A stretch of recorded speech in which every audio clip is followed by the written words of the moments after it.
আরে বাস, আমি জানি আমার মতো তোমাদের পাড়াতেও এমন কিছু মানুষ ডেফিনেটলি আছে যারা নিজের থেকে অন্যের চরকাতে তেল দিতে একটু বেশি পছন্দ করে। সেই সমস্ত মানুষদেরকেই ডেডিকেট করে আমি আজকে একটা ছবি আঁকবো তোমাদের জন্য। আর হ্যাঁ, আজকে আমার স্টুডিওটা একটু অন্ধকার, আজকে ছাদে গিয়ে মজা করে ছবি আঁকি।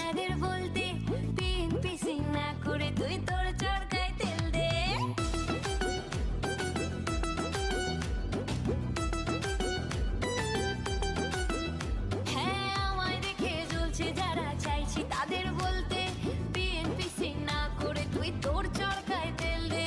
যাদের ভাবে বড্ড কাছের আমার আপনজন, তারাই আবার করছি কাঠি সামনে প্রিয়জন।